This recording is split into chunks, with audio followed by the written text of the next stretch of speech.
नमस्कार। प्रारम्भिक बाल विकास शिक्षकहरूको क्षमता विकास बुट क्याम्प कार्यक्रमको बारेमा आज चर्चा गरौँ। शिक्षा तथा मानव स्रोत विकास केन्द्रले 1200 कोटा निर्माण गरेर 7 प्रदेशका शिक्षा तालिम केन्द्रहरूमा कोटा पठाइसकेको अवस्था छ।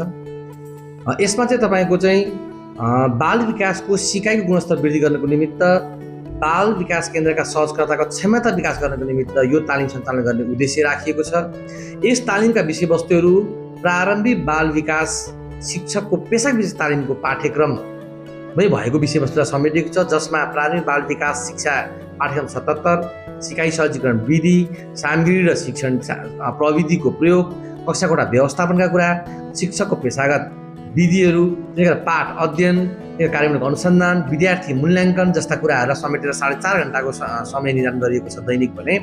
थपमा तपाईँको योग, व्यायाम र प्राणायाम, त्यसै गरेर नैतिक मूल्य, त्यसै गरेर आहार विहार गरेर 4 घण्टा थप गरेर दैनिक 8.5 घण्टाको तालिम आवासीय सञ्चालन गर्ने गरी कार्ययोजना निर्माण गरिएको छ, जसमा 2 चरणमा यो तालिम सञ्चालन हुनेछ।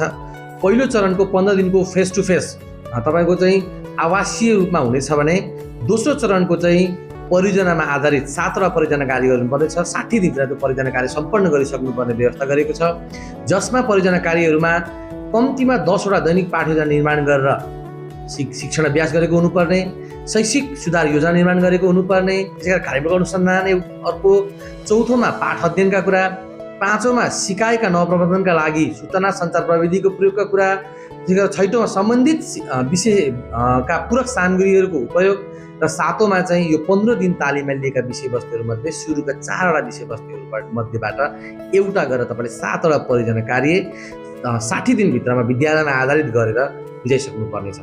यो तालिममा चाहिँ छनौट हुनको निमित्त चाहिँ सम्बन्धित तपाईँले चाहिँ स्थानीय पालिकाको सिफारिसमा शिक्षा तथा शिक्षा विकास समन्वय इकाइको समन्वयमा तपाईँले त्यो तालिम केन्द्रमा नाम पठाउनु पर्नेछ। यसमा चाहिँ तपाईँको बाल विकासकोमा शिक्षकहरू छनौट गर्दा ध्यान दिनुपर्ने कुराहरूमा चाहिँ के छ भने सर्वप्रथम त यो बुट क्याम्पमा सहभागी हुनको निमित्त प्रमाणीकरण तालिम लिएको हुनुपर्छ पहिलो कुरा। अर्को कुरा भनेको बुट क्याम्पमा तपाईँको पुरा समयको लागि बस्ने तालिम एकदम पूर्ण रूपमा लिने इच्छुक र प्रतिबद्ध व्यक्ति हुनुपर्छ भने सम्भव भएसम्म सम्बन्धित जिल्लाका सबै भूगोलहरू, पालिकाका सबै भूगोलहरू समेटेर सहभागी गर्नुपर्छ भनिएको छ। त्यसै गरेर यो बुट क्याम्पमा सहभागी हुनको निमित्त आचार संहिताहरू पनि निर्माण गरिएको छ, जसमा 7 वटा आचार संहिताहरू छन्। पहिलोमा के भनिएको छ भने सहभागीले तालिममा तपाईँको चाहिँ स्थलमा प्रशिक्षक तथा सहभागीहरू मिलेर पहिलो कुरा आचार संहिता निर्माण गर्नुपर्नेछ। दोस्रोमा तपाईँको तालिम सञ्चालन हुनु 1 दिनभित्र अगाडि नै तपाईँ तालिम केन्द्रमा पुगिसकेको हुनुपर्छ। तालिम अवधिभरि नसकिएसम्म निरन्तर उपस्थित हुनुपर्ने तेस्रो छ। चौथोमा आवश्यक तालिम पुरै समय तोकिएको अवसरमा गरिने व्यवस्था मिलाउनु पर्नेछ।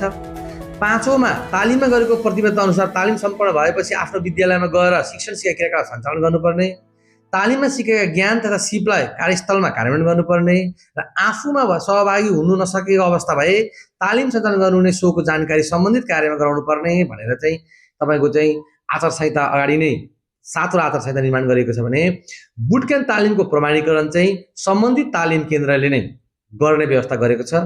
यसको बारेमा थप जानकारीको लागि तपाईँले बाल विकास सहजकर्ताका लागि बुट क्याम्प सञ्चालन संहिता 2082 हेर्न सक्नुहुनेछ। हस्त, धन्यवाद।